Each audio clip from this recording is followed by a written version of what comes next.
What's up, Roscoe? Yes! Are you ready to have a Kiki? We're going to have a Kiki tonight. Let's go. We have an amazing cast every week, but we have an extra amazing cast. Child. Ladies and gentlemen, please welcome my sister, the one and only Miss Brooklyn Hytes! And let's keep that applause going for Lawrence Chaney! And please keep it going for this season's contender of the crown of season 15, the stunning Mistress Isabelle Brooke.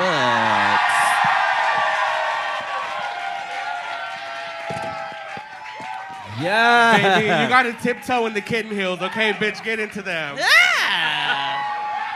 Well, welcome, ladies. Before we get into the shindig, I want to remind everyone over at YouTube, if you have not pushed on that subscribe button, please go ahead and do so. Everyone here at Roscoe's, you can go ahead and order cocktails and food. We have servers running around, so if you need, just go ahead and wave them down. They'll be more than happy to get you something. Are y'all ladies ready? I'm hungry. Yeah. Same. She's already put her chicken strips in, bitch. Yeah, not for Drag Race, just the chicken strips. Oh, yeah. Yes! I fucking All night, get ready. It's going to be all night. I fucking live. I live. Okay, so today we have the same format. We're going to go ahead and watch the show. Then afterward, and Kiki between commercial breaks. And then, of course, we're going to have that very unwanted break in between. It's over. It's going to be over in 4 weeks. Listen. We did it, everyone. Okay, we didn't do shit. They're just going back to scheduled And we're on in 4, 3, 2, 1. And here we go. Well, all right for that. Girl. All right, let's just hit it. Let's just start right from the beginning. Okay. I know what you're gonna say. Yes, I am in my congenial era today, so I'm gonna be on my best behavior. That person on the screen, I don't know who they are. The lies you tell. It's a stunt double. No, yeah, okay. yeah. Yeah, no. Let's talk about the tone in the room as soon as you got back into the workroom and you started to ask about what happened in Untucked, whatnot. Now, we saw tension. Was there a lot more tension than we saw, or was it a lot more mild? Okay, so let me preface with this as well. So, a lot was cut out of the show, obviously, to meet the time limit that the producers of the actual show weren't expecting either. So when we do talk about the show being cut, I want everyone to know it's not a Drag Race thing, it's an MTV thing. So before y'all start dragging the producers and stuff like that, remember that, I mean, they want to show their work just as much as the talent on the show as well. You know what I mean? But I will say the episode is a little, like, hard to understand from y'all's perspective not being there because a lot was not shown. So I'll say this. In Untucked, there was another fight, but they cut the whole thing out because it got a little worse than the first one. So Not with me either, bitch. Wait, so let me clear that. the fight in Untucked was between who? Next question. Don't you love when they answer a question without answering a question? Well, I mean, you could talk about that. You're not giving anything away okay, about so I will- your so- opinion. because this Okay, happened. so I'll I'll say- it's so I'll say something that this. happened already. So the fight between Malaysia and Marsha, that happened, right? And then Selena kind of felt a way towards Marsha as well because in our group, they didn't show it, but Selena's verse at first, like about tamales and quesadillas and shit like that, and Marsha was like, girl, bring it back to country. Like, what the fuck are you doing? So then they kind of had an exchange, but it was just a misunderstanding, I think. And I will say this as well, the girl group challenge was one of the most stressful days because we literally had, I'm not joking, we wrote the verse in maybe 30, 45 minutes. And we had no fucking time. Like, what you wrote is what you're doing. So, like, it was a lot going on. So, you know, after Untucked, I wasn't in there because we were getting critiqued. And, you know, the girls always tell me what's happening. So we're riding the little cart back to the thing, like, girl, blah, blah, blah, blah, blah, blah, blah, blah, blah. And I'm like, So when I go in, I'm going to just, you know, bring it up again. Because, I mean, my name was brought into it, so what's the tea? So, I mean, I get both sides. I get Malaysia and I wanting to talk about it, but also in that moment, it's like, y'all can't hash the moment talking about me, but you're not going to bring it up again. Because you have to remember, in that moment, we weren't there, so we didn't know what was happening. Also, I feel like it's a television show. If you're going to talk about it right now, bitch, you probably ain't going to talk about it because you're going home. Right. So you should talk about it, right? So that I kind of felt like, girl. Yes, but also, like, through Malaysia's perspective as well, after talking about it, even the night, well, I don't want to give too much production stuff, but, like, we never got to talk about it because, right away they're like, Mistress Malaysia, separate vans, go back to the hotel. Like, bitch, we were on ice. Like, there was nothing. We can't say shit. So, like, I think that I understand Malaysia because from her perspective, it was more geared towards Lux because she knew I was just joking, like I was saying. They kind of cut it out, but I didn't know they were being serious when we were fighting over the medal thing. I thought it was a joke. That's why I was playing into it, and I don't know. I see both sides, but also I still stand by what I said. Bitch, we're here to make TV, so why y'all taking it so serious? There's no way to really decide who's getting the role like in a fair way unless we're fucking like playing paper, rock, scissors or something. No, totally. And we're back in 5 seconds. So we're going to go right back to the 3, show. 2. Okay. Work. Before we finish the Daytona Winds, we are back with the second part of it, and Mistress Reverse Psychology Brooks, you got the part you wanted. No, can I really be honest? Talk about it. I know that y'all probably are not gonna believe me. At that point, I was not trying to piss no one off after what happened the other day. So when I asked her to switch, I genuinely was like, we could read as them differently because the truth was, Fancy was in every scene of the thing, and if she wasn't getting the Drag Race references, like there was a lot of I don't know if they're gonna show all of it, but there's a lot of Drag Race references in it, and she didn't understand any of them. So I told her, like, for the group, if you mess up this part, everyone around your scene is gonna be fucked, and I'm not in the mood to lip sync. So we're gonna need to like. Because we could switch. That's why I told her, like, we could practice reading it if you want the part. I mean, to be honest, I would have done well in either part, so it didn't matter to me. Okay. So, well, and She's an actress. she did say she did say she should have took Fancy. Do you think that would have made a difference? Would you like to jump in, Lawrence? No. I don't know because Aura said that she had like acting Bless her. training and Broadway training and all this stuff. So I don't know. I'm being so serious. She said that. Where? So I don't know. I don't know. Bless her. Are you, Lawrence? Are you shocked? No. But this is the thing: is you could tell. When they announce the challenge. Every week when you're in the workroom and Ru walks in, she comes in and she says, "This week's challenge is whatever it is." You can tell everyone that's going to excel goes, "Yeah." Everyone else just goes, "Oh, good God." You could see Anitra just went, "Oh, God." When it got announced, she went, "Oh, God, no." But that's the thing is, what do you do when it's not your thing? Because I've thought about it before where challenges I weren't great, I wasn't great at. I didn't know whether do you take a lead role to kind of try and show off or do you try and fade in the background? It's a hard one to play, I think the drag, like, bigger is always better. Like, if you're, like, you just go bigger. Well, go big. I agree. But I even think if you don't know what you're doing, go I bigger. think with a role like that, though, it's hard because the references were like they were very, very specific references. Yeah. So I'm not sure if maybe I genuinely don't know, and maybe she hasn't like seen all of Drag Race. Some people just don't remember certain things. Yeah. So that's why as we were going through it, I was like, oh, I mean, if you don't give vivacious, we just saw her in the fucking workroom when we all walked in. I don't know. Well, no, the acting challenges are challenging, but also working with someone you just had an argument with can be just as challenging. Having the validation from Ru that y'all were vibing off each other really well, was that helpful for y'all? Yeah, and like I said, I know most people like I don't. I mean, the relationship Malaysia and I have, even from knowing each other, a few weeks being there, I knew that we saw each other as regular drag queens. So, bitch, we can cut up, we can fight, and then the next day we're good. So that's kind of how I felt already. I just knew it had to be addressed. But at the end of the day, I'm a professional. I can work with anyone. I can work with a bitch I don't like, and it's nothing. So, Yeah. I mean, it is what it is. But yeah, I mean, even then, like, we were still laughing and cutting up. It was good. Ru has said on the runway that things needed to change, like with makeup and with people taking chances. And so Aura, I think that she, took this chance. She wanted to do something big and, give herself a challenge. But unfortunately, she saw that, okay, girl, I don't think this is it, with the help of you, for the whole sake of you guys being a team. So good for her and good for you stepping forward and saying, okay, girl, it's not just about you at this point. It's all about all of us. Today we're going to be watching Daytona. Okay, first things first. Favorite on the runway and least favorite on the runway. All three of you. Let's start with you, Brooklyn. I think Sasha. Sasha, favorite. Sasha favorite. Least favorite. Oh, I don't even remember some of them. All right, Which is probably not a good. Ooh. No, Marcia was not my least favorite. Jax was up there. Malaysia. What about you, Lawrence? Yeah. Favorite? Favorite was Sasha, had an amazing look. What I loved as well was I loved the presentation of that look as well. It was so good that it was like multiple layers and all that shit. It was so good.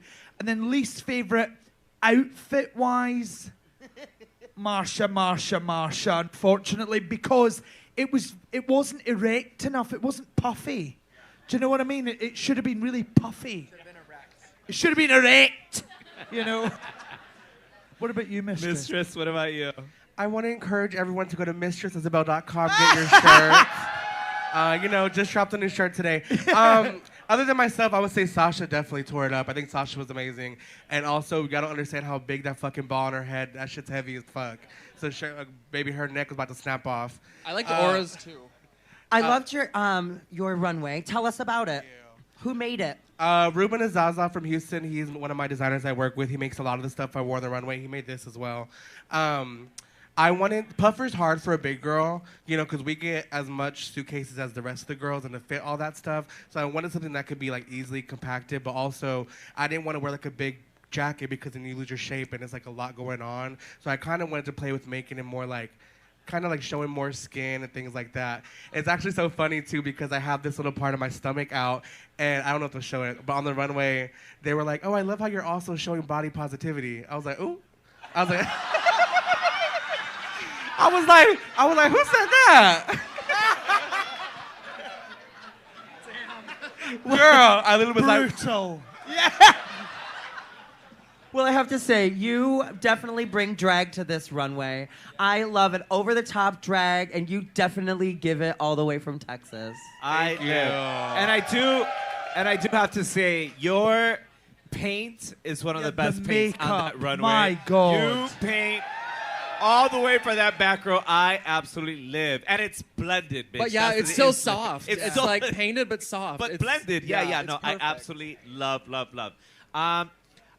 Did you guys have a favorite over there and a least favorite? She was actually my favorite because Yeah. it's really hard to do. Yeah. And you touched base on it being, Yeah. a plus-size diva, that it can be hard, So. You know what?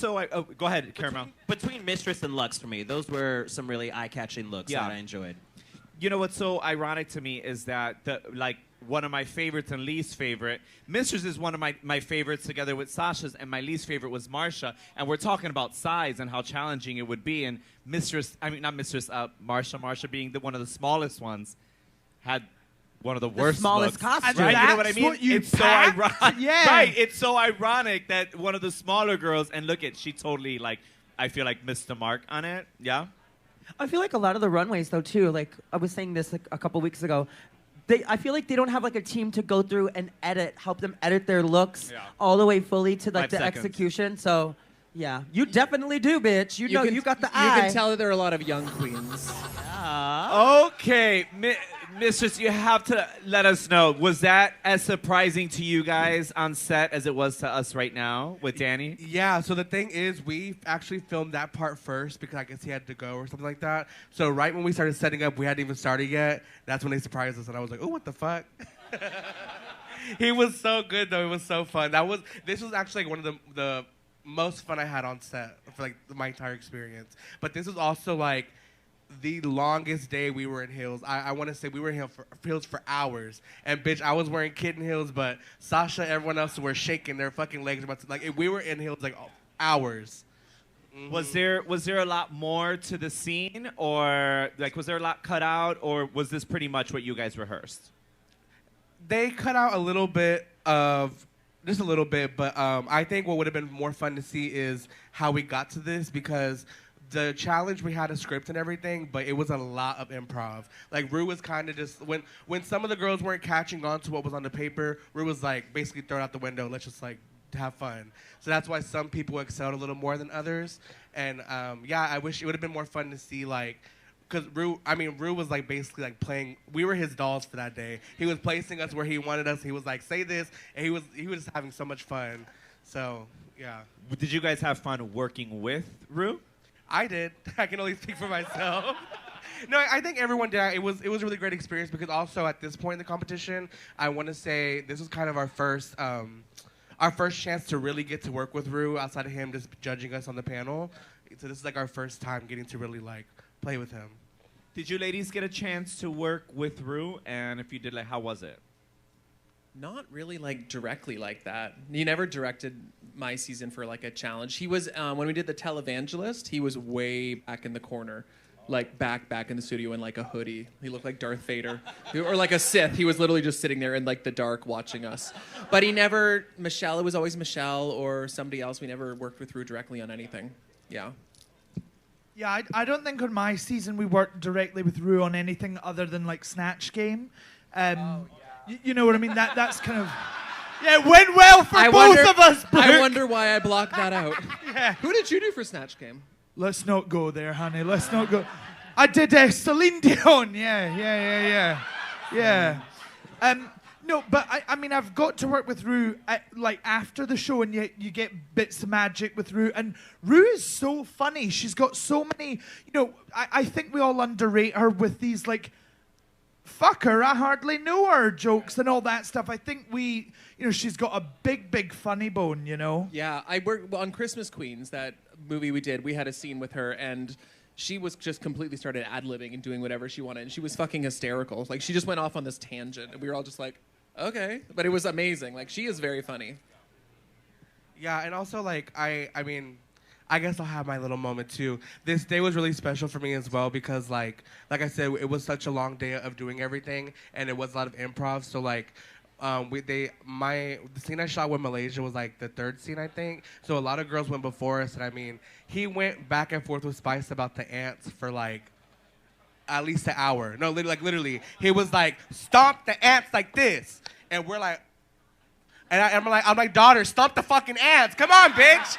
Like, I'm just like, girl, let's get it together, and like we'll come back. Okay, so there was a little chatter after the Marcia comment, and I don't know if y'all were feeling it, but does it kind of seem redundant that Ru is saying the same stuff? Like, she already brought the package. What else can she do to like take a bigger risk besides just put on more makeup? Put it on.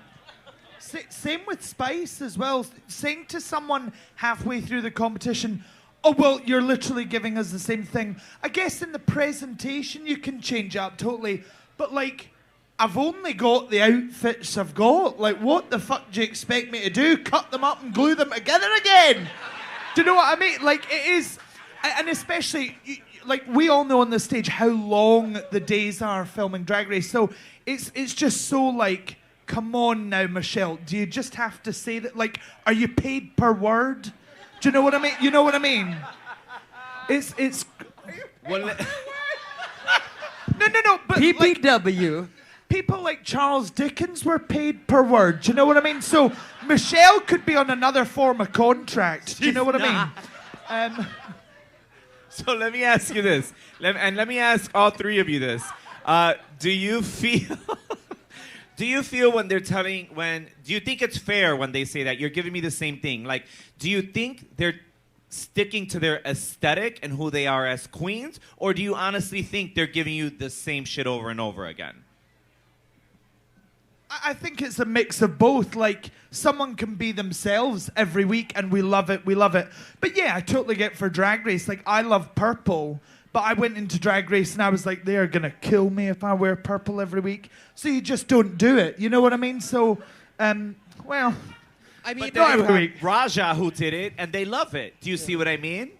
I feel like it's kind of hard because I see it both ways. Like, for instance, with them telling Marsha, I think with the thing with Marsha, and again, maybe because of the show being edited, the thing that's really why they're pushing it so much is that they would give her critique and she would tell them yes, but then backstage she'd be like, I've never been told people don't like my makeup, so I'm just going to keep it as it is and it is what it is. So they're not really showing that. And again, that's not a bad thing. If that's how she feels, that's how she feels. Because the thing is, Marsha's not busted. Marsha looks very pretty. The thing is just that, like, it could be a little more.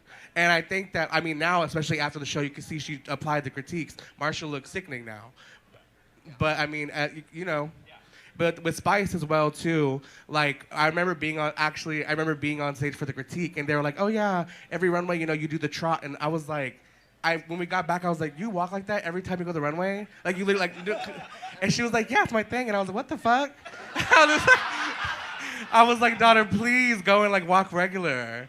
But then again, I get it. Like that's like you said, it's a fine line. If that's your thing and that's what they're known for, the twins, that's just what they're giving. But I do also see Michelle like, you don't have to like do the same exact thing every time. So like Lauren said, the presentation changing is slightly easier than changing your package. So Spice does good drag though. I'm sorry. Like she is painted, she is put together, especially for being so young and not being like being just an internet queen, a TikTok queen. She is fucking put together. The twins are painted, their costume down. And Sugar too. Like they are good. What the fuck? Roscoe's, please keep it going for tonight's winner, Mistress Isabelle Brooke.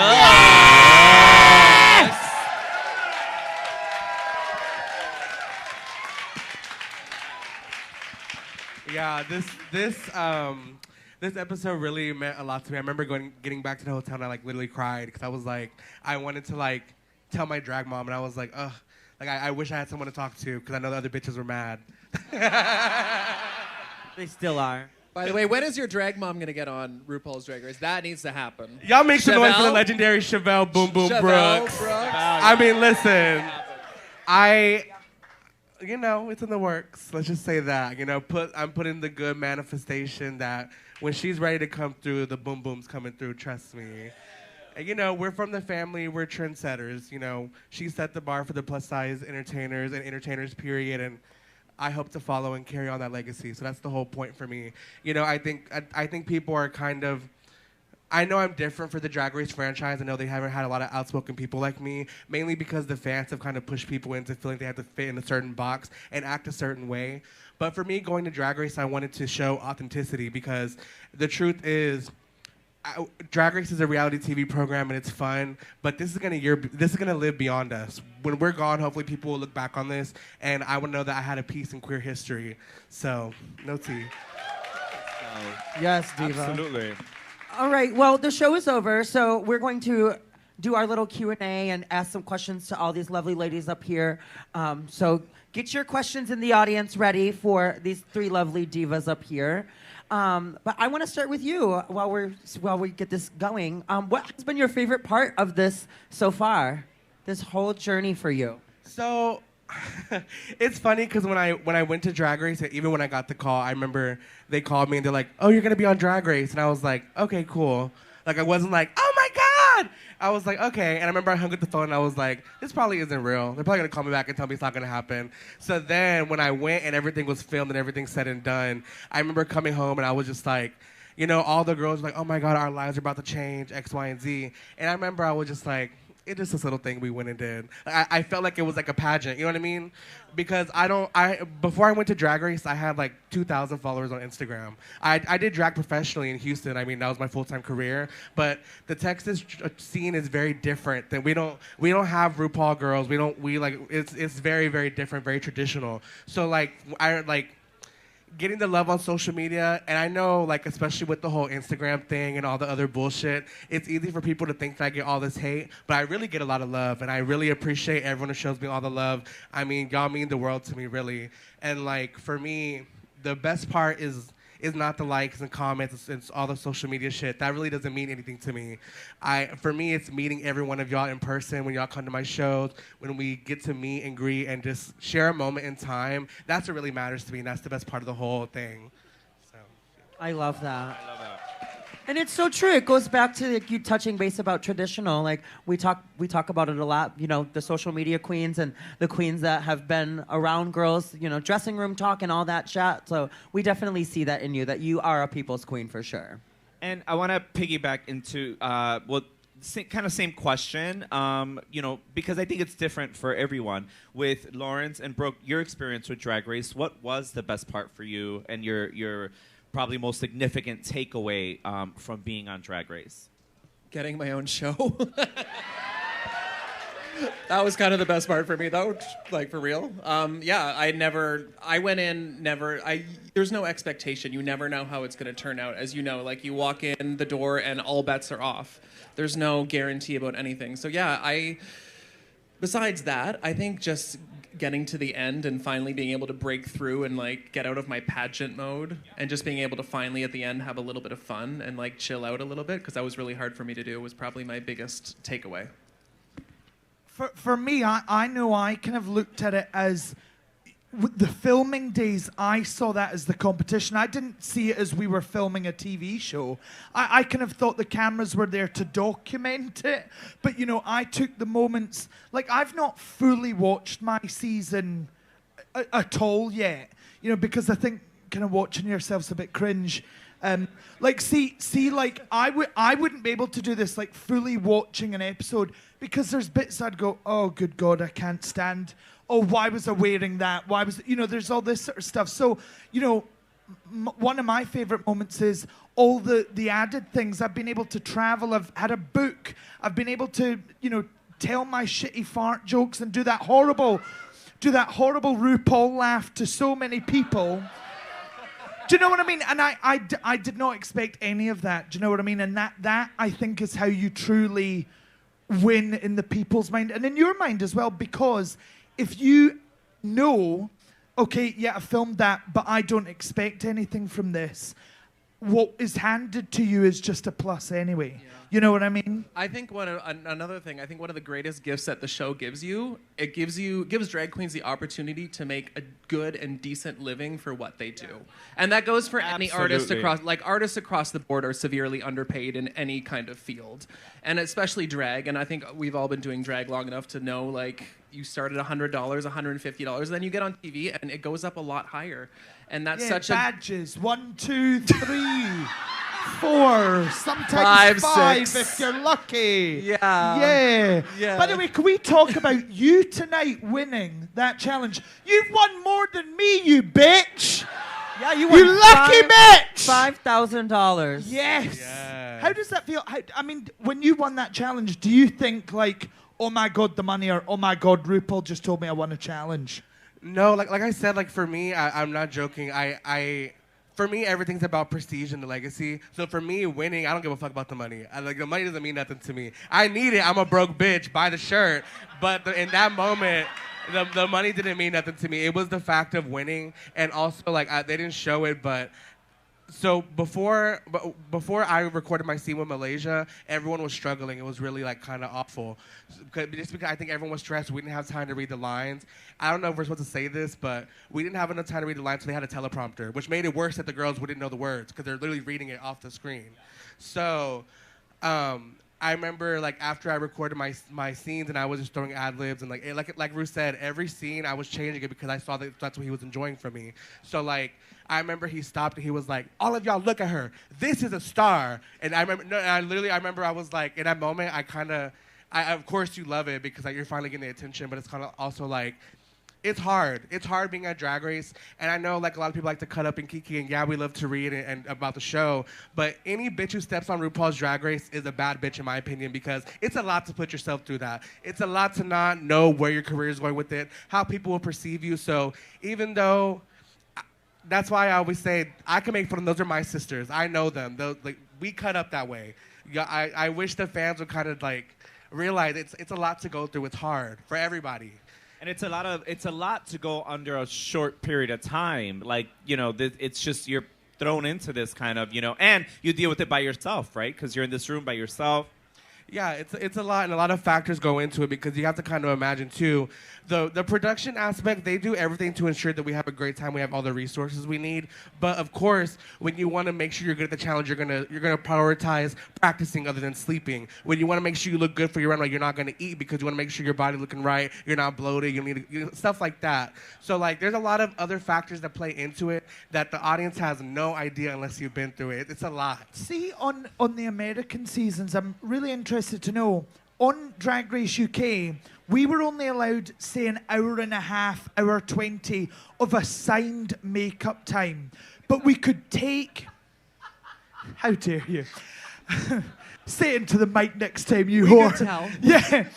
But, no, but then we were also allowed, if we wanted to...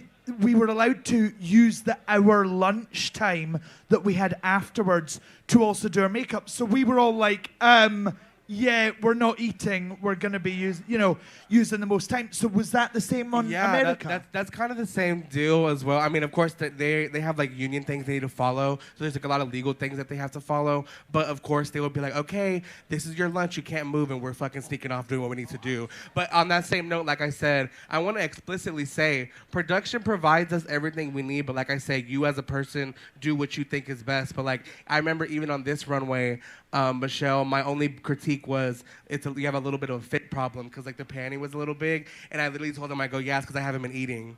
And they didn't say, they were like, oh, okay. I mean, it's just the truth. I mean, I know I'm a big bitch, but we lose weight a little faster. Okay, and to talk about what production provides and what they help the contestants with, you hear that? Okay, thank you so much. Brooklyn, on Canada versus the World, one of the contestants, Isis, she was here with us recently, was saying she had to leave for personal reasons and some things regarding production. Do you know anything about this, or would you like to clear anything up? I don't. I really don't about production. I have no idea what she went through. I am not a producer on the show. I don't have a producer credit. I don't cast the show. I show up to work and I do my job. So I have no idea what she went through. Isis is a good friend of mine, and I'm really glad she's working through everything and she's doing better. And I know she was having a really hard time, and I'm also really proud of her for making the decision to kind of step away and do her own thing. When she was here, though, I remember watching the video, and she basically said that I had no say in the voting, in the decision-making, which I took offense to. And I called her, and I was like, girl, like, I absolutely do have a say. Like, why would you say that? And she said to me, she was like, people were coming for you about your decision, so I wanted to defend you and say that you had no power, which was very sweet. I was like, thank you, but you also just completely discredited me. But I have exactly 33.3% of the say. It's me, Brad, and Tracy, and we all have a completely equal say. I don't have any more power than anybody else, and producers do not tell us what the decision is. It's our decision, and we sit there and we deliberate. So, yeah, I mean, and this show is hard.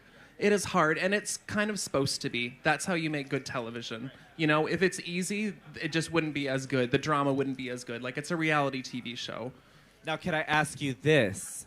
Yeah. Do you have an earbud the way that Yeah, Ru does? Yes, and I'm not being fed critiques to say. I'm being fed, okay, now you say the time has come. Yeah, you're a producer. Just like a producer does with anyone. Of course, but no one's being like, tell her you hated her outfit. No, like they're just prompting us to be like, okay, now it's time for this. Now we need to move on to the next girl. Like, yeah, but that's TV. That's production. That's TV. Yeah, that's how it works. One more question there, Brooklyn. Do you or Ru come up with the witty catchphrases as they're exiting, or is that a production thing as well? The witty catchphrases, like when they're leaving, say like the celebratory thing as as they go off. Sometimes it's me. Sometimes I'm not that witty, and I'll be like, I need some help. But yeah, in the moment, it's like, yeah. It's just kind of one of those things. I do get help sometimes because I'm not always that quick. Do y'all think Ru has equal parts with Carson? Absolutely Ross, not. No, Wrong show. We're in America, that. bitch. That is a dictatorship. Ru makes all the decisions. Absolutely. Yes. No, he makes all the decisions. I mean, as it should be. And she literally says it on the show. She says, I hear, but the final decision is mine. Like, she says it herself. So I think she takes things into consideration, but Yeah. she just you Well, know, we, it's a little different. in the UK, we get told, so what happens is Ru says the challenge to us, and then like the production team walk in and read the specific guidelines of what the challenge is, and then it literally says one of the last, it says, no, you can't go over 20 minutes. No, you can't, yes, you're allowed to use your own pants, bra, whatever. And the last thing that it says is Ru's decision is final. And you're like, oh, geez, Yeah, but they're very clear. Production will, like, same on the US. Yeah. They'll come in and they'll, like, after the challenge is announced, and they will go through everything with you and let you know exactly what you can or can't do. So. And then we got an interesting question from someone online. By the way, online, you guys can always email Sean questions, or you can put them on YouTube. And if we get to them, we will definitely try our best to ask those questions. But I thought this one was interesting. Do you enjoy? This is for Lawrence, and the question is: do you enjoy performing more in the UK or in the US? The US. Good answer. No. Listen, this is the thing. I guess as a Drag Race UK queen, I am very lucky to perform all over the UK, and I love it. One thing I will say is they all understand my sense of humor and my accent a bit better, I think. Over here, what I am so thrilled with is that people do understand what I say if I speak slower. So I'm very grateful. And I never thought Drag Race UK had this sort of reach. Do you know what I mean? I never knew. People like Bianca Del Rio messaged me and was like, oh, girl, you're great. I was like, you watch the show? I love you, Mum. It was crazy, But it's just insane. So I guess performing in the US is a real pinch yourself moment for me, And you get tips. Let me tell you, the first time I was here, I told the whole audience, I guilt-tripped the whole audience. I went, just remember, I never won a cash prize. And then everyone was like, oh, the poor bitch. And they just threw money. I was doing a 1-2 step, and someone was like, you bitch, you better move that body out of time with that music. It was great. We need to start playing In the Arms of an Angel, and you come on for just $1 a day. Yeah. Well, sponsor a Lawrence Chaney. So this is Christmas. Yeah. So this is Lawrence Chaney. No. Earlier we were, Mistress, you were answering your question. We were talking like in general, and you had mentioned Spice. I think, you had said Spice, and you said daughter, right? You said daughter, if I'm not mistaken. I think it's really interesting how some, relationships have developed, and some are closer than others. Can you tell us about, now your relationship with, either the twins, or is it just Spice, and anybody else that you're close to on the cast? You're shady, The laugh bitch. is my favorite. The twins and I, of course, we're kind of like a little drag family now. The twins and me and Malaysia are mother and father. I let y'all decide who's who. But yeah, we co-parent the twins, and I think that for me, for me, I feel like my relationship with the twins goes outside of drag. And for me, with my drag kids, the same way I am with my drag family, that's the most important aspect for me, because for me, my drag family is my family. I don't talk to my real family. So, I think the connection was there immediately, even from day one. That's why it was so funny to watch the episodes play out, because kind of right away after we met, when the cameras went off, I vibed with them. We clicked because I saw that they were kind of just like me. They were just there to have a good time. So, yeah. Is there anyone that you have not connected with? Who's not in the group chat, girl? I don't beat around the bush. So I was taken aback by the aura thing last time she was here at Roscoe's. If you were to ask me this question before she was here, I mean, I wouldn't have singled out a girl. I think we're all pretty close. We all talk in a group chat, and we all have separate group chats, including me and Aura. So I was kind of confused why she said that. But I think everyone's feelings are valid. I don't think she had any malicious intent behind it. I wasn't a fan of the delivery of it, and my whole sentiment for that was, I think the girls have kind of been saying it. I think a lot of the fans cling on to certain trigger words and certain phrases that you say, and they blow it out of proportion. And I think it kind of goes back to the same argument Malaysia and Sasha were having. They're okay to feel their feelings, and everyone's feelings are valid, even if you don't agree with the viewpoint of someone saying something. So the thing is, Aura just, the way she went about it really annoyed Lux and I, and more so me, because it's one thing for her to say she doesn't vibe with me. That's cool. You know, not everyone's gonna like you. You know, the reality of the situation is there's 16 of us. Not all 16 of us are gonna be friends. That's just bullshit. That's not true. That's why the first day I walked in, I said, if I call you my sister, I really mean it, because sisterhood means a lot to me. I don't call some of my friends. I don't call everyone, hey sis. Like if I don't fuck with you, I just don't fuck with you. So for me, it's okay to say that, but to then elaborate and be like, oh yeah, I don't like them because they're just instigators and they just start drama, especially on an episode where we were arguing about the word bully. I just feel like that incited people to act even crazier for no reason. And I feel like as someone, especially who was offended by being the cringe queen, I would think you would know to be more mindful of your words, but also like Aura said, she just spoke. And I think that that's cool, but in that same regards, I just don't understand why people were surprised that I reacted to it. Why would you not react negatively to someone talking negatively about you? And you have to put yourself in our situation. We wake up the next day and there's 5 million YouTube videos. People are making TikToks. People are making tweets. Oh, Aura says she don't fuck with Mistress because she's a bully. And breaking news, like, girl. Like, it's a lot that goes into it, and as someone on this platform, you need to realize the effect your words have, especially the effect that your phrases have, and the way your verbiage is everything. So that was my issue with Aura. There is no beef. I don't have a problem with Aura, and the thing with me is, once I've said how I felt, I move on.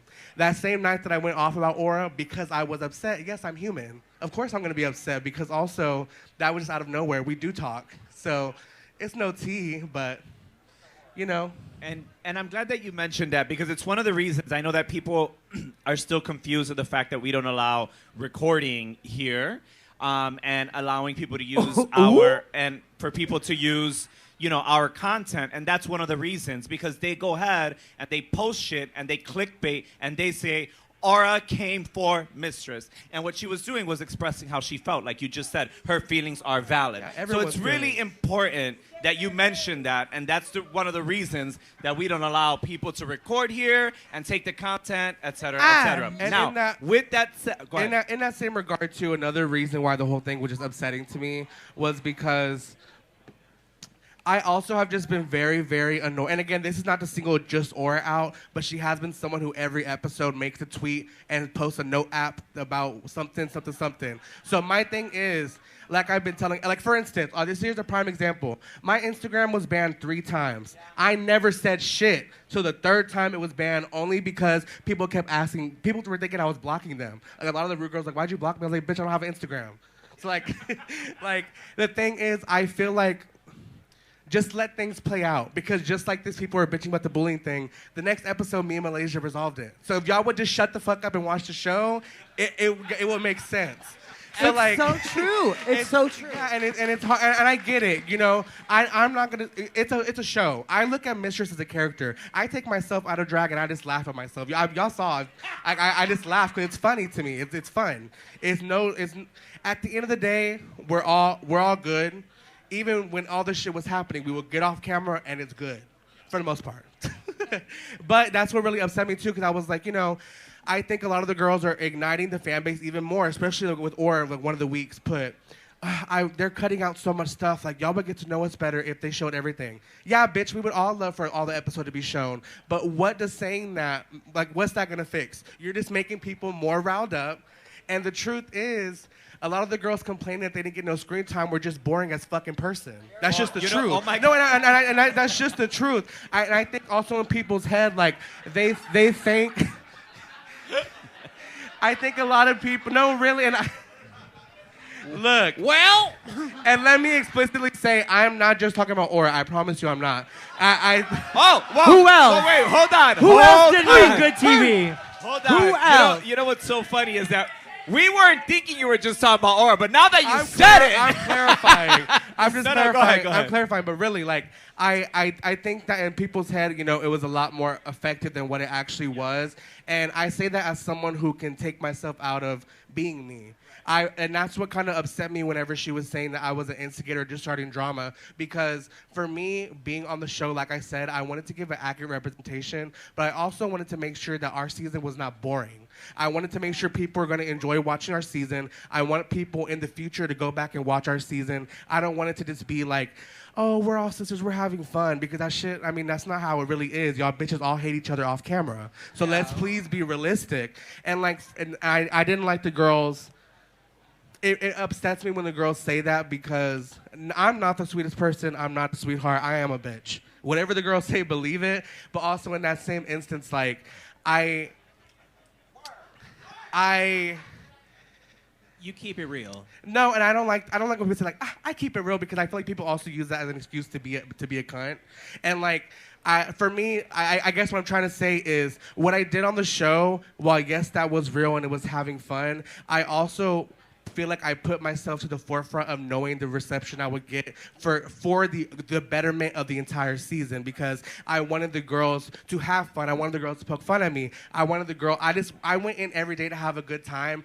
Everyone was laughing every day. If something behind the scenes was going wrong, I was the first bitch to speak up about it. So for me, I feel like I was a team player for everyone. So for y'all to even try to say that about me is just funny to me, because it's like, you didn't have a problem when we were there, but you're mad because you're not getting no screen time. But don't come for me, please.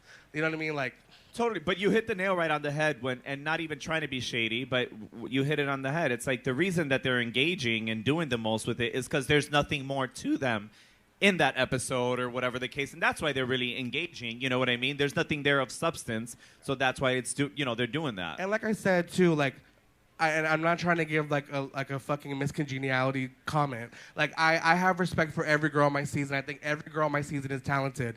Even the girls I fought with, Marsha, I might tell you need more makeup and to drag it up, but Marsha's a fucking sickening entertainer. Marsha's a fucking great group leader. She was sickening in every challenge that she's done so far. Aura, I admire Aura because she's not afraid to go for it and swing for it. Aura looks fucking beautiful. That's like, I admire everyone on my season. So it's just a little disheartening to like hear those kind of comments. You know what I mean?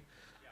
So, nutty. It's also really disheartening for me as a viewer that, like, I feel like every episode we wake up and there's always something that the girl on the show is having to go back and backtrack and try to explain something, but you just hit it on the head. The whole episode, first, wasn't shown, all of it, and B, most of it's going to be in the next episode. So if you just hold your fucking horses, everything will come into fruition just like it does. So Also, are the 12-year-olds just getting more and more psycho as the seasons go on? Bitch, it's like where's your mother? What the actual fuck? No, like, seriously. is there nothing to do in the world anymore? Why are It's they insane. banning people's accounts? I'm like, what the hell is going on? What in the Elon Musk is happening?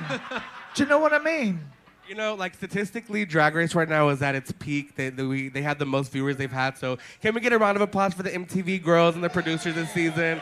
So I think there's so much. I think people focus so much on the hate, but I speak for the whole cast. We see the love. We have received a lot of good notes about everything, and I'm glad that everyone's enjoying the season. Trust me, from this point forward, it gets more and more chaotic and juicier, bitch. And you're honestly so good. I love the fact that you are so unruffleable.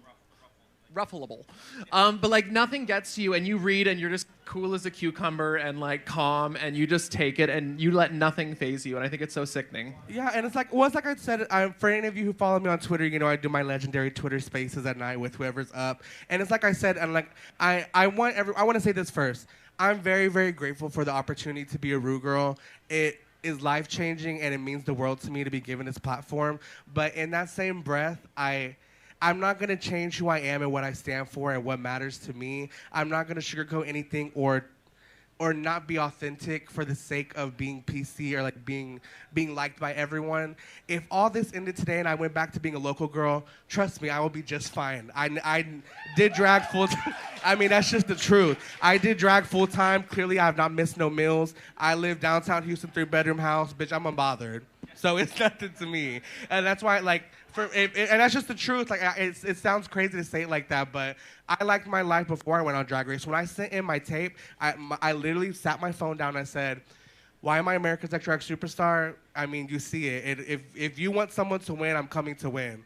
The franchise needs me more than I need y'all. That's just the truth. It's the truth. And clearly it worked, so. That's the way, like, the people who you can smell the desperation. Like, when people go on there, but you can. Or, like, people who are like, I really want this. But if you just go on and you're like, I'm here, I'm going to do it. It always works out better, I feel like. Speaking of... Having fun. They forget to have fun. Literally. Speaking of desperation and smelling the desperation. Yes, thank you. I Watching- wondered when you get to me. Yes. No, watching this season right now, do you think there's anyone that gives that energy? Yes. Should Well, I like leave the pick room? me energy. Like pick me like energy. that pick me, so desperate, like, oh my God, I gotta have this. If I don't have this, I'm gonna And- die. And I don't understand it because I think she's so talented and she's doing so well, but Lucy gives me that, like... But I love her too, but I want her to... I think she's really talented, but I just want her to relax a little bit and have fun and, like, realize she's doing a great job and just, like... Sometimes I ask questions that I already know the answer to. We just want your opinions. No, we just want to know if we're on They're the same like page. assholes. Everybody has Lawrence, one. what about you? And I want to hear what you have to say, Mistress, about that too. I was going to say Aura. Unfortunately, I think obviously she was eliminated tonight, and she looked gorgeous on that runway. And that finishing line she said about what my dead dad's dad. going to haunt you. But I was like, you better work. But yeah. You better rise from the dead. You better, bitch. But honestly, yeah, she was really good, and I'm so glad she got that challenge win last week. But before that, like, I hate to say it as like a plus size person, I hate anyone that's like, hate it. I find it like, you know, I know Bob and Monet said it, but like cringe, unfortunately. Yeah, so I would say her. And I think that's why the whole cringe thing kind of even came about, right? I feel like that was the energy. it was them. Mistress, what now? You being there around them, you know, as much as you can, you know, even when the cameras are off, because you know the cameras do actually turn off, and you guys continue to get ready, and you get on in bands together and travel, all that kind of stuff. Who gave that energy? Like desperate, like a pick me bitch. Pick me. Not Irene, you bitch. Not too much. She wasn't there long enough. The alien will come through, bitch. You know, I think that's what makes our season so good is that we kind of all were pick me bitches. We all wanted it really bad, and that's just the truth. I think at different points we were all that girl. I think that some show it more than others. Like I wouldn't necessarily call it a pick me, but kind of like Brooklyn said, I think you can kind of tell with Lucy she really really wants it, and I admire a bitch who goes for it. I admire a girl who throws a fit when she don't win. Baby, that's why I could never do pageants, because while everyone's getting crowned, I'm in the back sourpuss. I don't need my... That's the best part of a pageant. I don't is need the bitch who's my, crowning, yeah. bitch. You know, they say like, if you got to be on stage smiling to get the letter. Bitch, I don't want the letter with the money. I'm going off the stage. I don't want that shit. All right, I want to take this time to say hello to some of our people that have watched us each and every week. So, So to those of you, thank you so much for liking and subscribing. We're going to start out with Cody and Tatiana in San Antonio. Hello to Josh in Belfast. We're gonna say hello to Millie in Belfast. Belfast. That wasn't me. That was that. Belfast. That was Caramel. Can you tell her how to correctly say that?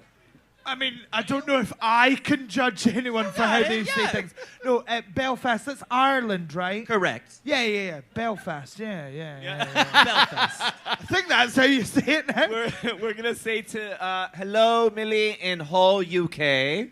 Hi to Mina in Portland, Oregon. Hello to Mikhail in Poland. I think it's McCall, no? Oh, no. Hello to Noelle in Japan. Hello to Angela in Colorado. Hello to Tracky in Ireland. That's Tracy. Hey, You're just fucking this shit up Belfast! now. Tracy in Ireland. Hello. She fucked that shit up too. Ireland are And then we're running gonna say the hello to bills. Brent in Edmonton. Theodore in Romania. And hello to Luise in Sweden. Louise, we're so is wrong sorry with about you? that. When did y'all start doing this Louise. part? It's tracky for me. I also have a couple more that I want to say that are on here. Hello to Samantha in Scotland. Happy birthday to you tonight. As well as Chris and his husband in Houston. We love you guys. We love to hear from you guys. So put your comments and say how. I don't know what's happening. Set that anywhere. That was Aura's dad. Don't forget to. Wait, I'm gonna give y'all horrible. some realty. I That don't know was if so I don't know if it's true. Tell me. But so the way they edited it, like it was cute. But when she said it, I'm not fucking joking. It was dead silent for like a minute. And I think Rue was kind of like, what? And it was so awkward. That tracks. So then the next day, the girls when we're going to the set, everyone's like, "Oh my god, I feel like there was a ghost last night." And like they're being so serious. I was like, "Girl, I'm not playing with y'all." I was like, "Y'all do too much." I just want to thank you guys so much. We send our shout outs every single week, so make sure you continue to leave comments and your names and where you are from, and we'll continue to send those shout outs. So, really quick. Okay, did you guys have any other questions? No? I think we Okay, should. cool. So, next week's guests, we have 3 beautiful guests next week. Should we let them know who we have next week? Yeah. All right, we have Miss Vanessa Vanjie. The beautiful Naomi Smalls.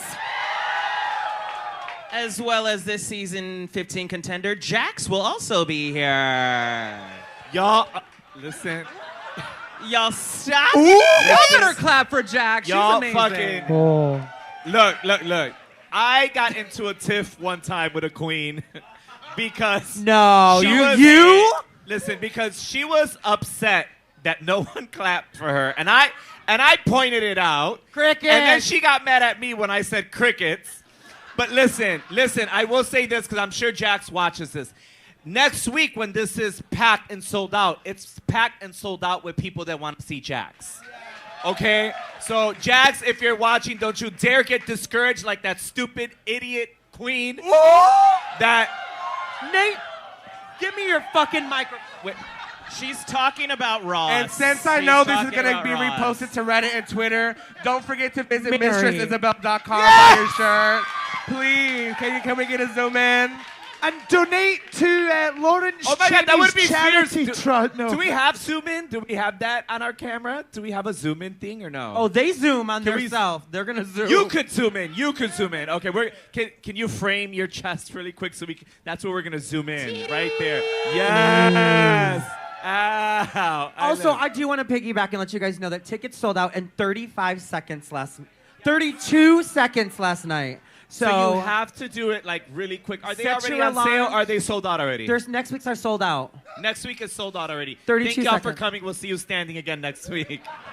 Oh, it's gonna be sick. It's the Lollapalooza, bitch. I'm just ready to see Sasha Bitch, Colby I eat am- somebody Yeah, up. she gonna lip sync. bitch. It's gonna be good. So listen, it says March 11th. It goes back to 10th. March 10th. I'm sorry, March 10th. Now let me ask, Mistress, you're on the season, so you can kind of confirm this for me or not. We had someone who's very super talented but not very liked, Todrick Hall. He had posted on his Instagram, like basically saying, fuck y'all, it's not gonna go back to 90 minutes. Enjoy my fucking show, swallow it, watch it. It was that is the energy I got from it. And he specifically said that it would not go back to 90 minutes, so get the fuck over it.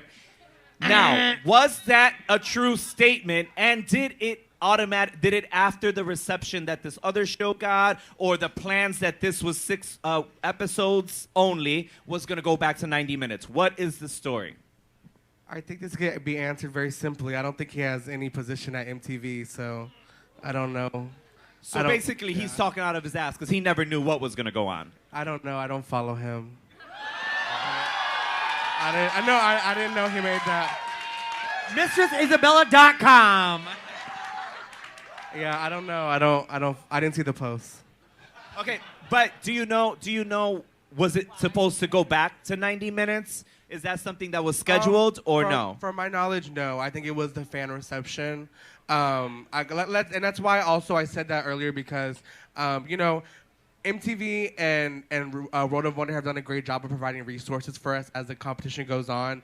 They provide therapists and other people, and they do a lot of outreach. And whenever we have instances with the fans, or maybe the weeks they know people will be a little upset by the episode, and while we do those things, you know, you kind of get to talk to people behind the scenes, and that's why I kind of wanted to come and say as well, like, there's people who actually edit and put the show together. The producers, they do just as much work as we do. We're the talent, but they kind of are the people making everything make sense and like putting the puzzle pieces where they need to be. So that's why also like those people are people I consider now we're in their family. So I think be mindful, of course, like they would want the whole product to be shown as well. So they went through a lot of trouble to have to condense it even more when MTV made the decision to shorten the episode.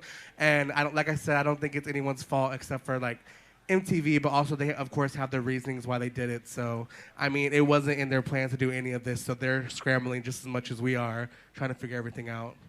And also, listen, in television and production-wise, it is a very smart thing to do. If you have 5 billion people watching a show and you know even half are going to tune in to Untucked, then yes, throw that shit in there.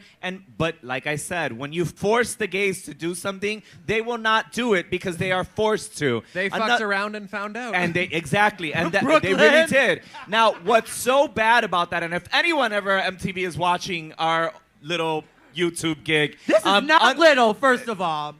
Listen, I'm talking about in comparison to fucking MTV. Relax, girl. So what I'm saying is, whoever made that decision, had this show played afterward, I bet you the reception would have been better. Because you would not have been taken away from content that we know we already love for something that we knew nothing about. So if ever, just think about that shit again. And it also sucks for the cast because they had no idea it was going to be on MTV. They had no idea it was going to be in the middle of Drag Race. I can guarantee none of them would have been like, yeah, that's a good idea. So like it sucks they get this extra like wave of hate thrown at them like it's their fault. Is this what you've heard from Brad, Brooke, or is this your own opinion? It's just my I'm just wondering. Because Brad hasn't really received any of the hate. It's been... No, I know, but it still sucks because he's affiliated with the show, and they're all affiliated with the show, and the show's getting so much massive hate, so it kind of rubs off on them, and it's not a good feeling when something you're a part of is getting so much hate. On that note, so we're going to go ahead and do Q&A with the audience. I just want to point out, do we have questions in the audience? Yes? Okay, so really quick, you're given this one opportunity to ask this one question, right? Let's not ask a stupid question like, will you do All-Stars? Bitch, we hear questions like that all the fucking time. Be a little bit more significant, a little more, take some thought into the question. We don't want to hear what their favorite runway is. I don't want to hear what their favorite color is. No, Lawrence we've heard is that purple. stupid shit already. So please, take some thought into that question, and let's ask some really good questions here. Again, I want to remind everyone that we have a whole other side of the bar. If you want to kiki and talk to your friends, you can do it over there. We got bars over there. Bartenders have cocktails, do all that. But while we're in this side of the room, we're going to respect the talent while they're speaking. Yay? Yay! All right, let's start this Q&A. All right, first question is straight back here. What's your name? Hi, my name's Mauricio. I'm from Chicago. My question is for Brooklyn. So, since I was watching, I love Canada versus the World. I thought y'all did a great job. How was it like judging your season 11 sisters? Oh my god, that. Honestly, it was fine because they didn't make it weird. I was like, how is this going to go? It's obviously a very weird situation to be in, judging anybody who's been on Drag Race before in any capacity. So, but they were so respectful of me, and they knew coming in that I was going to be the host and judge. So they knew what they were walking into, and they were so respectful, and I was very respectful of them. And it was honestly so much fun. It was the most fun I've ever had filming a season of Drag Race. It was amazing. Can I ask a kind of side question to that? Did you ever feel any anxiety or pressure that if they felt bad, you were like, oh God, I'm going to have to like really go in on one of my friends now? I was going to have to like read them? Read them and possibly, send them oh, well, the added bonus of, putting them in the bottom. Yeah, I mean, that was...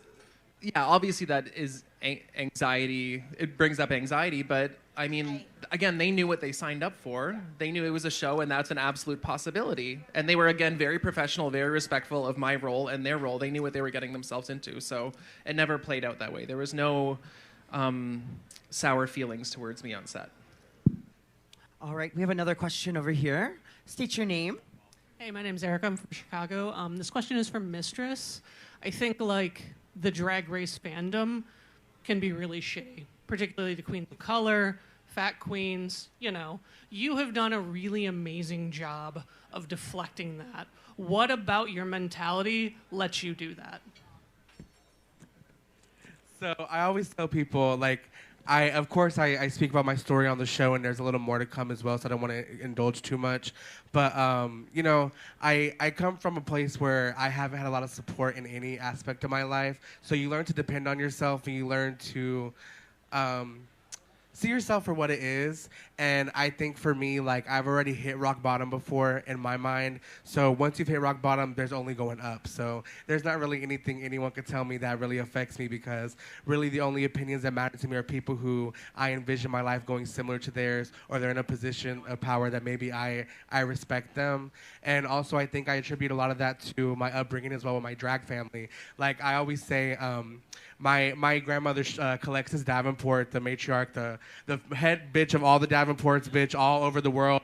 She is the kind of bitch who shows tough love. So, like, I remember, like, so when I became part of my drag family with my drag mom, Chevelle Brooks, it was kind of a long process of getting in the family. And I remember, like, I had did Miss USA Newcomer, which is like a national pageant for newcomer drag queens who are first getting into doing pageants. And I remember it was final night. It was prelim night, and my drag grandmother came up to me. She was like, if you're not in the top, you're not in the drag family. So so she gives very, like, tough love, and, like, she's a bitch. No, really. And I remember that night, I was like, girl, I gotta make the top. But, like, the little instances like that of, like, people showing me tough love has just taught me to have tough skin. And, like, people, that's why I said, like, from where I come from, it's very traditional, and the girls backstage are going to read you, but they're also going to show you how to fix it. And I think going through instances like that have made me a stronger person, and there's nothing people online can say to me that shakes me, because online stuff is not really real. Who cares? Y'all wouldn't say that to me in person, I promise you that, because it'll be dealt with. That's kind of my aspect on it. I know that's right. Tough love is so important, though. Like, the world is a really hard, fucked up place, and you need tough love, and you need, like, people to show you what it's really all about to get through it. So I have a question right over here. Name, where you from, and your question. Hi, my name is Elise. I'm originally from Pittsburgh, Pennsylvania, and I have a question for Lawrence Chaney. Hello, speaking. It's kind of a two-parter, but I was wondering what your first love was, comedy or drag, I thought you were going to say, like, my pet hamster or my first boyfriend. Like, what? Yeah, same thing. No, not at all, just comedy. Any hole is a goal. Anyway. Yeah. Tonight's episode, topical. Any hole is whole. Yeah, any hole is a hole. Anyway, sorry. Comedy or drag? What's your first love? I think comedy. Comedy's how, you know, when people would bully me in school, it's just a natural thing for me to kind of bat people away with my humor. And that's kind of, I always say, I started in school as this loser, and people would make fun of me for being overweight or the way I walked because I had flat feet. But then when I started making... They made fun of you because you have flat feet? I heard the giggle, too. The bullies are back! No, but honestly, making fun of that and laughing, you know, and making jokes at the bullies about myself or to them, it made me kind of gain respect of all the people around me. And that's when I was like, wow, this thing is a gift.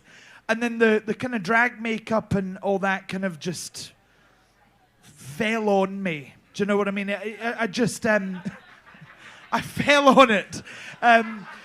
Honestly, drag is something I used to play around with makeup and all that shit, and it just kind of, those two things merged quite well. But comedy is definitely the first love. Yeah. And that hamster. Yeah. All right, we have another one right over here.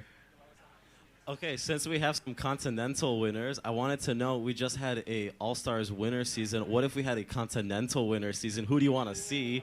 I want to see Tommy Ross, Chili Pepper. I want to see Mimi Marks. Who do you guys want to see? Chili Pepper would be fucking. She would be fucking everything. Just imagine. Chili for sure. Are we including continental pluses in this or just continentals? Oh, yeah, we need big girls to work So out. Chevelle, absolutely. Chili. Giselle Barbie Royale. Candace Chantel Kane, DeMarco. Candace Kane. Okay, so all of them except for Michelle. Oh wow. Oh wow. Wow. You guys are I just know. I picking love. them. No, Michelle would be. Michelle would read actually, them all. she would turn it, and she would read a whole so fierce. Oh yeah, she's so Yeah, smart. yeah. Who else? Sasha. Well, she's already on. To be honest with you, well, no, there's a couple that wouldn't really No. excel at that. No, not being shady. They would. It's not their gig. They wouldn't like it. Like Danielle Hunter. You think she's gonna want to do some fucking drag race No, shit? no. Hell no. I do want to see Dina Cass on though. Dina Cass. Oh my God. gosh. Dina Cass She would be hilarious. hysterical. Oh my God. I have a yes. question over here from a drag race. You got it. From a drag race gal in the house. Hi, it's Batty. First of all of y'all look so gorgeous tonight. Thank you. Thank you. Yes, my question's for Mistress. Mistress, I have a fun question for you. Yes, baby. We're gonna play Fuck, Marry, Kill, okay? Michelle Visage, RuPaul, and Brooklyn Heights. I wonder what's gonna happen to me. I would fuck Rue. I would marry Brooklyn. I would kill Michelle. Actually, and it's so funny. Okay, so let me give you some real tea. So in our Meet the Queens, I said a bunch of shit that they could not air. So, oh my God, what was the question? If you go back and watch the Meet the Queens, you'll see there's some things that I'm not in because they couldn't air it. But they were like, they asked, what's the weirdest thing about you? And I was like, I was the last one to film my Meet the Queen, so it was like we're all dog tired, so I was just saying whatever the fuck was coming to my head. And I was like, the weirdest thing about me, they take our phones during filming, and I would get so horny that I would want to fuck Rue, and I would just think about him coming to my hotel. And literally, the cameraman's face was like, and I was like, what, did I say too much? Oh my God, I thought I was the only one, Mistress. Thank you. I have one over here. Hello, my name's Rex. I'm from Chicago. My question's for Brooklyn. Hey, so recently we've asked some queens about the judges, what they thought was good. Do you think being on Drag Race helped you as a judge for Canada's Drag Race? Yeah, I definitely think it gave me a little bit of empathy because you kind of understand what they have to go to get to the runway and what is all involved in it. So I think it made me a better judge because I've actually done what these girls are doing.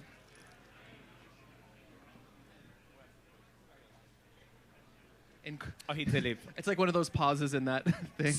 Oh my God, those what's awkward going on? pauses in the What are you giving away in your hand? Hey, my name's David. I live here in Chicago. Love to see 3 plus-size winners on the stage. Thank you. Wait, hold on. Talking about you, baby. Oh my God, it was a joke. Just Wow, because landed I really flat. ate. No. My question is, so Mistress, we just saw Daytona Wind. Lawrence, we had Beastenders and the newscasting show. Brooklyn, we had the Televangelist and the Get Out Black Panther. When you... Do you even remember? When you see them during deliberation, like how do you see them? Like, do they roll out this big monitor, and do you watch the same cut that we see, or do you watch something completely different? We didn't. And this one we didn't watch any of it. That was our first time seeing it. Oh, really? Yeah. Oh, fuck. We get like the daily cut. You know, it's like a random cut. So any computer-generated graphics and stuff, there is no cut to anything. So see, for example, on the Daytona Wind challenge we just watched, it said later that day with like a house background. That wouldn't be there. It would just be like a black screen that said later that day, and then it cut to no music, but just the raw footage. We always watched it on the runway on season 11, and then I'm pretty sure on Canada's Drag Race every time we've watched it on the runway with them as well. I think. I don't remember. But most of the time, yeah. They play it super quiet, though, so you get all the RuPaul laughs, the Michelle, kind of interject and all that stuff. They play it so quiet. So, you only know if you've said something funny if Ru laughs. You're like, I think that line's funny. And then Ru doesn't laugh, and you go, well, I guess it's not. You know what I mean? Okay, we have... I'm back here. She's blending in, over honey. here. Or over here, in the back. Okay, I have a question right over here. Hi, I'm Andrea. I'm from Italy. It's incredible to be here. I used to watch it on YouTube, so it's pretty impressive. So I'll bring down the energy for 2 seconds maybe, but I swear we end up on a high note. So as it is sadly known, in the last week, like a massive earthquake hit northern Syria and southern Turkey. This is like the news. The personal side of it is that my boyfriend is from Turkey. He's going through his time. So if you could maybe do a little shout out to him, I think it would be so helpful. His name is Eren. Eren. E-R-E-N. Eren. E-R-N-E. Eren. In my accent, Eren. Yeah, that sounds right. Eren. See, this is why never make me speak. You should. No, you should Brooke, always you speak. lead. You lead. Hi, Erin. It's Hi, Erin. us. I'm Brooklyn Heights. We're sending. She felt the need to introduce herself. Bless her. She doesn't get out much. I really But don't. listen, we're sending you positivity, love. We love you. Mwah. Mwah. And then I have another. Do you have one over there, Batty? Do you have a question? I have one right here. Okay, Sorry. go for it. I have a fan in the audience, too. It's kind of cool. Hi, what's your name? Hi, I'm Jake. I'm from Chicago. Brooke, you came to my place of employment on Christmas Eve, and you were so sweet to me, so I just want to say thank you and sorry for being a little shady that night to you. Where was your place? Where did I go? Across the street. Okay. Yeah, And you I were did- shady? I was yeah, shady. You were asked shady if to I me? yeah, because you asked if I wanted a picture, and I said no. Well, yeah, because you came out to me and you were like, "Oh, I'm the Yeah, fan." I was yeah, like, yeah, "Oh, yeah. do you want a picture?" Oh, yes, I remember Yeah, you. yeah, that's- And then I thought it was really fucking funny. That was awesome. Yeah. Sorry, I was at work. Oh, yeah, that's right. You were work because you work over there. Got it. Oh, that's But fine. my question's for all y'all. Besides Chicago, which is your favorite city that you've been to party in? Orlando. Orlando? Orla- What? Orlando's it's a fun What? town. Yes. To party, yeah. Mistress can't answer that question because the night ain't over, and we're all performing at 10:30 p.m. tonight. Yeah. So the party will be starting. Lawrence? I actually think Chicago's like the best place, honestly, to party. A lot of people would think, oh, LA, but LA, the party stops at like 1 o'clock. Yeah. I'm 2 Jaeger bombs in and they cut the bar off. Absolute fucking torture. No, honestly, I'm from Glasgow in Scotland. That is my favourite city to party in because we are all alcoholics. And I love it. But honestly, Chicago is the best. And the scene here is amazing. So good. Okay, I have a question over here. Over here again in the back in the corner. Right over here, okay. Where? Hi, I'm Jackie. I'm from Indiana. I have a question for Brooke. So in Canada versus the World, when the wonderful Victoria Scone broke the stage, do you have any behind the scenes tea on that? How long did it take to replace it? How long did you have to wait around, or just any tea on that? No, it honestly wasn't. It didn't take that long. We were just too busy killing ourselves laughing. But yeah, it was. I think it might have been 5-10 minutes. It wasn't long at all. Yeah. Brooklyn, Raja actually told us, I don't know, I think it was Raja, Caramel, and if Yes, you guys it was could confirm. Raja. But I think Raja told us that they did it 3 times, and all 3 times she fucking broke it or something like that, right? Is that what happened? No, I don't think so. She kept breaking it, it kept happening, right? No, I'm pretty sure after the first time they were like, "Okay, don't do that again." Well, that's what Raja said, and then she did it again, and it broke again. I don't think so. Oh, okay. Well, that's what Raja had told Maybe us. I just thought blocked was it out. I hilarious. don't know. Allegedly. Victoria Scone's a professional. She did it for continuity purposes all 3 times. Thank you very much. All right, we have time for one more question right here. I have a question for Brooklyn. Since you've been on multiple seasons, is there any moment from Canada's Drag Race you wish had been aired that hasn't been?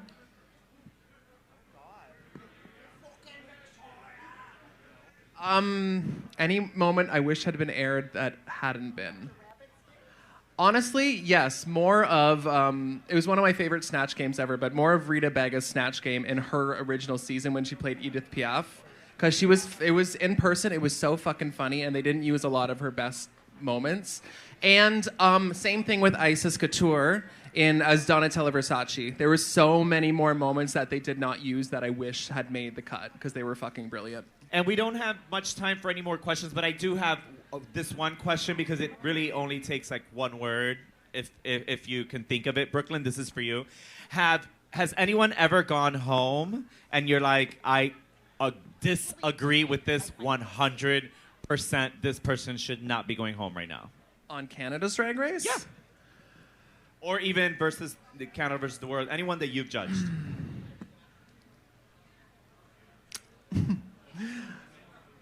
No. No? Because there are decisions, Yeah. so we all come to them together. I asked because we had Carson here one time. He's coming back. And he fucking dodged that question so fierce and kept doing loops and would not I'm sure. answer I'm sure he the would. question. He's like, so how's y'all doing? Like, I mean, at the end of the day, it's our decision. And I will say a lot of times, being there in person versus seeing it on TV, what we see versus what you see is very different, and I understand the disconnect that happens there, but I stand by seeing what I saw. I stand by our decisions. Yeah. All right, we have less than a minute left, but before we jump back into Untucked, Brooklyn, was there any advice you gave Rita Baga when getting ready for Drag Race Belgium? No, I didn't even know she was doing it. Oh, word. Okay. She said, fuck you, I'm not telling you shit. She sure did. But I'm really happy for her. I think it's cool. Like, good for her. But yeah, no, she didn't ask me or tell me, so no. Yeah, they did take a break. So one of the questions was, during that COVID break, did producers ever give you any advice or mention anything like during that break, or was it like complete disconnect? Like, we'll call you back, bitch. Relax. Well, we literally, we were told, oh, COVID's a thing. We never had any TVs, anything. We were totally, like, locked out. So when they said, oh, yeah, there's this thing called coronavirus, I was like, oh, fuck. It's like a zombie movie or something. Do you know what I mean? And then they said, okay, it's maybe going to be 3 weeks. It's maybe going to be a year. And I went, oh, they're going to scrap it and start a new season or something. But no, they just checked in on us to see how we were going. But I gained weight during that COVID break because we couldn't, work. So I had to like rejig all my costumes. It was rotten. And everyone got new faces. Apart from me! That was my favorite thing. Everyone walked back and like, hi. Oh my God, your face moves, bitch. Oh my God. Well, it does. I haven't had anything done to my face in a whole calendar year. Can you believe it? Yeah. She got good work. Nothing. Besides a little bit of Botox, but like no fillers or anything. It's been like wait, a Brooke, whole year. Either you have or you haven't. And Botox doesn't count. Girl, the juice. Yes. Girl, I'm telling you, I be watching this shit and I be surprised when I say it too. I don't remember saying that. I mean, it gives very instant Halloween costume. I mean, does it not? Like, doesn't it look like you go to one of those, like, what is it called? This Leg Avenue? Hollywood City. Halloween. Halloween World. Yeah, Halloween World. Spirit of Halloween. I want to be a sailor. And you pick it up and it comes with the little hat. And I think you know white, what I mean? white fabrics on anything are very hard. I feel like it's easy for white or plain spandex or like regular fabrics to look cheap. Not that hers was, but I mean, just saying. What got me was, and if I was up there, I would have said this when they said that. Like, you can't plan shit out. Like, she's trying to produce herself and, like, plan it all out. You can't do that on the show. Well, it was funny because every single one of the girls is like, oh my God, you look so good. Oh my God, thank you. It was like, this is inspirational. And she's like, yeah, I do, right? Like she was so, like, she took the compliments a little bit differently received them a little bit differently than the other girls, which it looked kind of just... Which is so weird because she's doing so well. And she's so talented and really funny, but then this other side of her is like, just freaking calm down. But I understand, though, too, like, she's been safe. She won the first week and then, right, the first week? No, the second week. She won with her Joan, whatever. And then, like, she's just been safe. So I understand that, like, how she feels, kind of like, Are you with us? I'm so sorry, y'all. Everyone go to my Instagram. I don't know if you know this. I've been banned 3 times. I'm trying to get in while I can. She's posting her runways right now. Go on, baby. No, now I lost my track. I'm sorry. No, we were basically talking about how she's safe, and how frustrating that can be. But at least the way I see it, I don't know how you guys are seeing it right now. It's not necessarily that Lucy looks bad. It's just so many other people look so much better. They're doing so much, doing very well. You know what I mean? And I also get the frustration because I don't know if y'all would agree in acting challenges. There's only kind of so much you could do with the role, and I don't think that she necessarily had one that was like crazy breakout. So I agree she did a great job, but I think also like maybe say your piece once. You don't have to keep repeating it the whole time. Like you can acknowledge and be like, yeah, I wish I was in the top. I felt like I did a good job, and let it go, and just like move on. You don't have to be like, just keep. My bringing it up. mindset on everything is like, I feel like you don't got to talk about it if you are about it. I feel like it's better to let people kind of speak for it. It's like, kind of just let it, like, people will say you're robbed if they think so, girl. Well, I remember my season, anytime I would be in the top and there was a chance of me winning the challenge, I remember going back to Untucked and going, whatever you do, do not say, oh yeah, I think I'm going to win. Someone would maybe say to me, oh, you got very positive critiques, and I go, oh, you never know. You know, because I think if you walk about and you go, yes, darling, I'm the rightful winner, it's like, well, we know who's not winning this week. Yeah, and I think, I don't know, I'm surprised because Lucy is so good in the reading challenges and everything. She seems really turned on to the fact it's TV. I'm shocked that she would let herself go for that long, if that makes sense. Maybe it's part of the plan. The grand plan. Who knows? You look like you want to say something, I'm Mistress. trying to remember what I was going to say. Lucy. Uh-huh. She needs to just let it breathe and let other people win. What was I going to say? Lucy and her plans, redundant. What were you saying? Pick me. Oh, what was I saying? Refresh my memory, baby. Come on. Lucy LaDuca. No, but do it like your accent. Oh, fuck. And we're back. Okay, so Roll the Sasha Colby says Malaysia and Lucy, they tend to victimize themselves and make it all about them. What do you feel about what just happened with what Sasha just said? Okay, wait, I remember what I was going to say earlier. So, I think a common theme with Lucy is like she always feels like she should have been in the top. And for me, when I was looking at Drag Race, I was thinking of it kind of like a pageant. Any pageant girls know you don't got to win any categories, and there's still some people who sweep the pageant. It's got to be consistent. So that was my thing. I'd rather be consistent than always be like winning. It doesn't matter to me as long as I'm up there. I mean, I'm surprised at Sasha's take because wasn't she the one trying to read me earlier last episode? But now, that's what I'm saying. It's kind of a weird in between because that's why I was surprised by like the backlash from the last episode when we were fighting with Malaysia over the thing because in real life I feel like Sasha kind of knew like we were just joking. That's why I was saying, Sasha, you knew we're joking, so why were you using this as a moment to teach us when bitch we're just having fun? So that was kind of my mindset on everything. So it's interesting to see her perspective on that. But I mean, I do agree. I don't know if I would use the word victimize, but I guess kind of. I mean, yeah, Lucy, like, what's the point of this? And then you get mad when we share our opinion. What do you want us to say? Yeah, Lucy, you should have won. You were amazing. I don't know. Do you feel like Lucy's shooting herself in the foot because this is very reminiscent of what when Jan wanted to win? I feel like production's going to be like, no, you're going to be second from here on out. I was about to say, you also have to remember too. The producer's job, their job is to make everything juicy. So imagine you have a bitch complaining. Of course you're gonna, bitch. They were chef's kiss back there, bitch. They were like, I'm gonna add a little bit of this. She a little mad, like, yeah, girl. Of course, she's setting herself up. And just like Lauren said, I mean, if she's going to win a challenge and they're like, okay, she could either win the challenge and she'll be happy or she'll be devastated for the rest of her life. Or we give it to the other queen that she's been pissed about and we give it to her.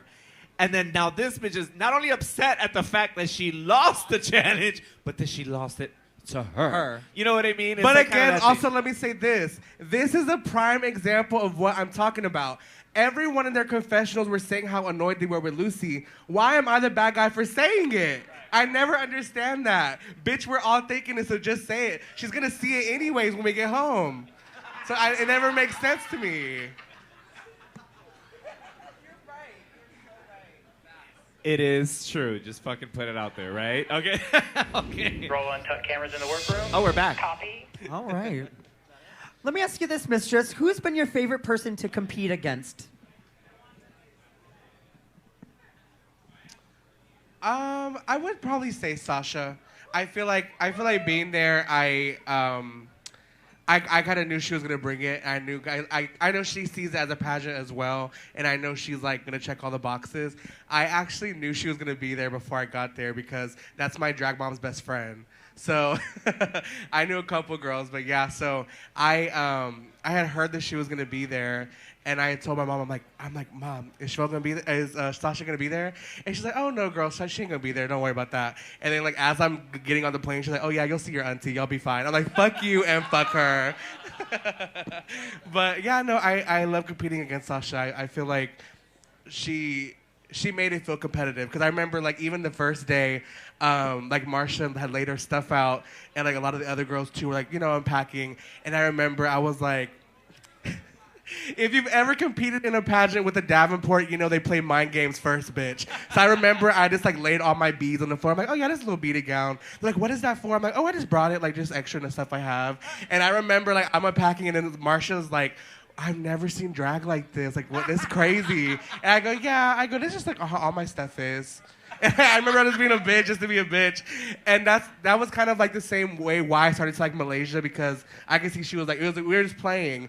But with Sasha, I knew she was there to compete when we're all unpacking. And she's unpacking too, but everything's in a garment bag that you can't see through. And I'm like, Auntie, what is this? She goes, you'll see. I said, ooh. Smart. I live. So smart. But also I love girls like that too, because I'm sure y'all can relate. You're in competition mode while it's going on. Once whoever wins, y'all back to like it is what it is. Yep, absolutely. It's over. So I love Sasha. I think she's fantastic. So this episode is a perfect example of the shortness that we're experiencing. Like, one of my favorites is Anitra, and if we saw her 3 times this episode, right? Like, yeah, and literally. she's one of my favorites, and we didn't even get to experience anything of her, really. Like, even confessionals, nothing really. Nothing, but she did really pop in the skit for me. I thought her lines were really, really funny. Her accent was great. And her fucking runway walk, the way she stomps that runway is incredible. The way she licks her fingers and pats her puss just tears me up. And I'm so I fucking love it. I'm so happy because finally, people aren't calling me Detox. I think someone looks more like Detox than me, and I could not be more thrilled. I would say though that like I think Anitra did really well in the challenge. I think Anitra's fucking sickening, but also get back to that. Can we get a little clap for Aura? A little 1,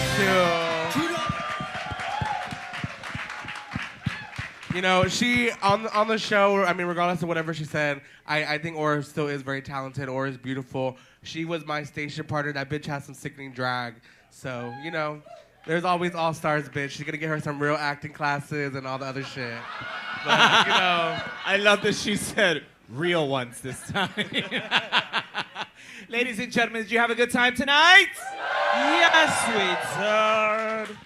Don't forget to stick around at 10:30. We're gonna all be up here performing for you guys. So grab a cocktail, stick around, and all that jazz. In addition, we will be back next week with Naomi Smalls, Vanessa Vanjie, and Jax. And my name ladies is... and gentlemen, wait. Go ahead. Oh, but ladies and gentlemen, tonight, please make some noise for Brooklyn Hytes. Keep it going for Lawrence Chaney. And make some noise for your winner tonight, Mistress Isabelle Brooke. Ladies and gentlemen, my name is Batty Davis. I'm Caramel DeVille. And my name is Naysha Lopez. You guys have a good night. Bye, YouTube.